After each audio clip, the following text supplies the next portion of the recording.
come from a distant land, crossed a powerful river, traversed your holy field to climb this sacred mountain and fall before me, cup in hand to receive what I offer. Well, weary traveler. Have I got a game for you?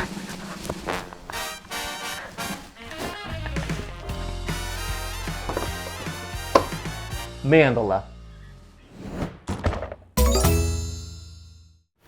Hello everyone, I'm Chris, and welcome to the heart of the game. Now, I may have already misled you, because in spite of the fact that Mandala has all the aspects I mentioned earlier with the river and the cup and the mountain and the field, the atmosphere it creates is much less dark than the beginning of this video. So let's just... Yeah, that's better. Berenstain Bears versus Berenstain Bears. Oscar Mayer versus Oscar Mayer. Sinbad as Shazam. The existence of Hawaii. These are examples of the Mandela effect. It's something that a large amount of people believe that is in fact not true. And you know, it could have been the name of this game because I was pretty sure it came out when I was a kid and was already a well-known classic. It came out in 2019, which just proves that Nelson Mandela is a tricky man. Let me tell you why I think this game should be a well-known classic now, starting with that atmosphere I mentioned a moment ago. The ambiance, the climate that this game creates is intrinsically connected to the meditative practice of creating a mandala. And while I can't speak with any depth to the significance the mandala has to the various faiths that use them, I do think a quick history lesson would help us truly understand this spiritual practice, this art form, and therefore this game. History lesson! History lesson! Mandalas are intricate geometric designs created in a circle and contained within a square. They're most often made on cloth, using colored sand poured through a small metal tube. These designs are meant to symbolize the earth in all its variety and diversity. The process of creating these can take weeks, even months, and quickly after its completion, the mandala is destroyed by throwing the colored sand into a river to symbolize the belief that nothing is forever, but in the end we flow together as one. Even the colors of the mandala have powerful symbolism. Black symbolizes mystery and depth. Red, strength and passion. Orange suggests intuition and creativity. And oranges. Yellow stands for wisdom and learning. Green, nature and nurture. And purple reminds us that everything is spiritual. And that meditative, transcendent feeling comes across in spades in Mandala. The game comes with this gorgeous cloth mat, just like what a traditional mandala is created on.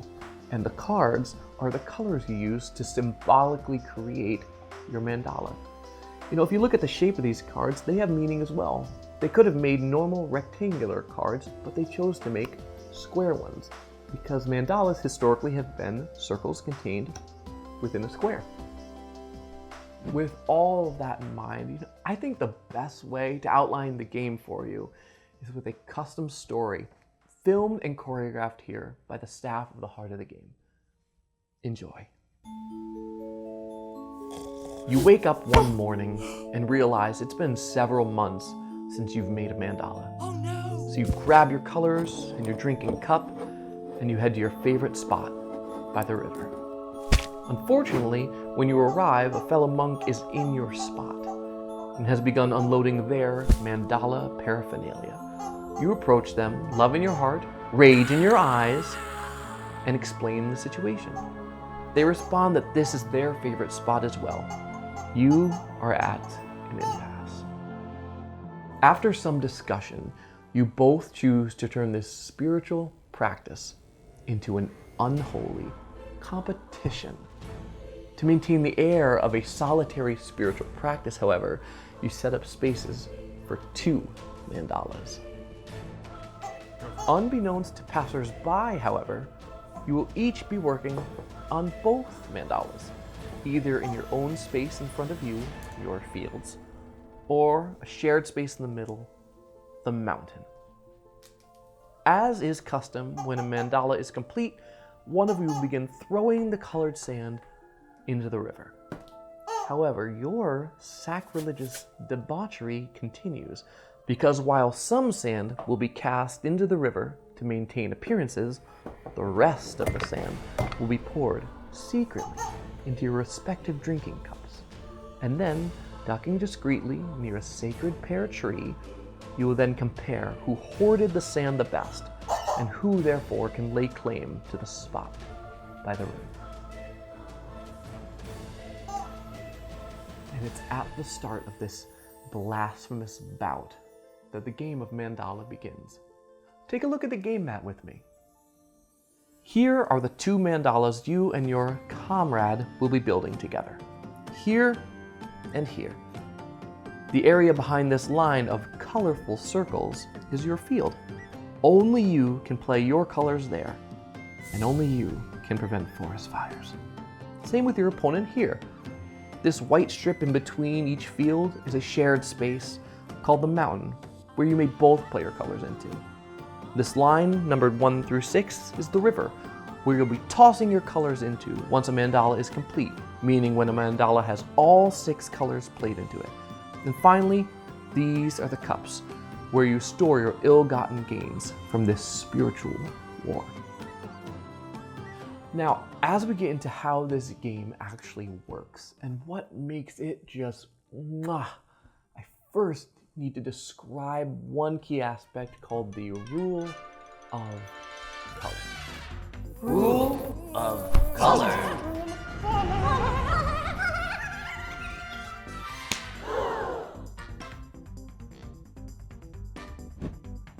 Here's what the rule of color is.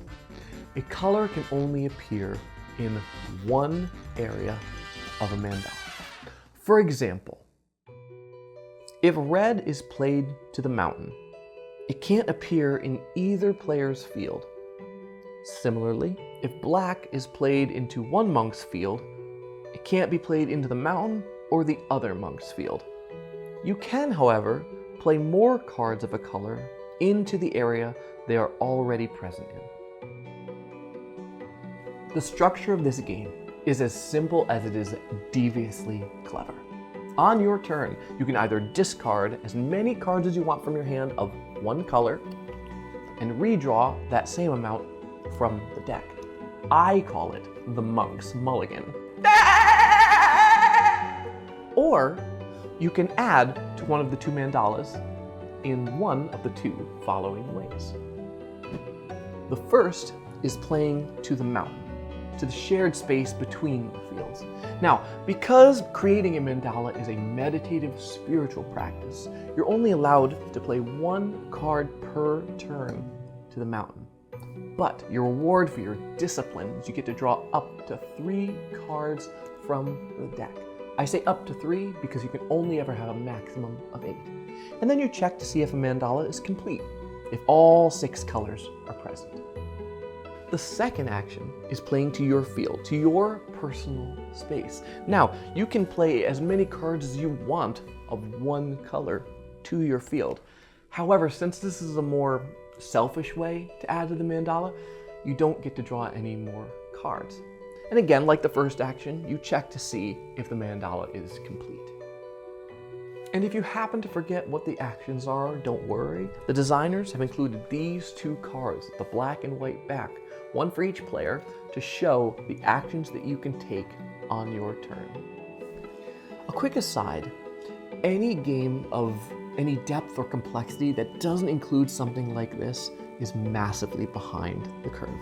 This little square shows care and concern for the player. And as a game enthusiast, I applaud any designers who implement something like this. Thank you for valuing my time and my experience of your game.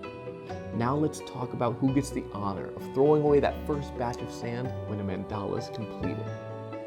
And this is one of Mandala's divine secrets. One of those moments of design brilliance that make your choices so agonizing and crucial and so freaking fun. Because the only things that score at the end of the game, the only things that go into the river, are the colors played to the shared space. So why play into your field at all? I'm so glad you asked. Even though the players' fields are just discarded when a mandala is complete, whoever played the most cards to their field, essentially who put the most personal work into that mandala, gets first choice of what's taken from the mountain, what's thrown into the river, and what ends up in their cup. For example, let's say the mandalas look like this. We have 5 colors out, and then I add this, completing the mandala, which means we now destroy it. We count up the cards in our personal fields, and since I played the most cards to my field, I get first claim to all the cards of one color in the mountain. Do you see how this presents wonderfully difficult choices to make? Do you build up that mountain one by one at a velocity reserved for both slug and sloth, but get to gain more cards? Or do you play to your field, trying to lay claim to the treasures in the mountain, but lose your opportunity to draw more colors for your spiritual war? Now you may be saying, why should I care who throws out the first batch of colored sand? Does it really matter, young man? It really does matter. I have a secret I've been keeping from you. It's the final piece of this game, and it's the reason it should be on your shelf. You ready to have your mind blown? It's the river, and it's the cup. You think you know everything about rivers and cups, don't you? Well, let me show you what happens right after a mandala has been completed. Someone throws down the final color that completes a mandala. You add up the cards in each of your fields, and the person who played the most cards gets first dibs to look to the mountain and pick up all the cards of one color of their choosing. Now, what you do with those cards is key. If you're casting a new color into the river, you place one of those cards in the farthest left spot. If you picked up more than one card of the same color, the rest go in your cup. What this means is when any of that particular color appears in your cup is worth the number of points that appear beneath it. In this case, red is worth 1 point. Let's take a step back and really look at these colors. They're inherently worthless. They have no points attached to them. The genius of mandala is that you, through your actions and through your decisions, you get to set the value of each of these colors. And you know, at first, you may even be willing to share with your fellow practitioner. Heck, you might even make a new friend. But as the colors get more valuable, you'd sooner slaughter your fellow practitioner, that robed wretch, than let them take that pretty pile of purple powder from your possession.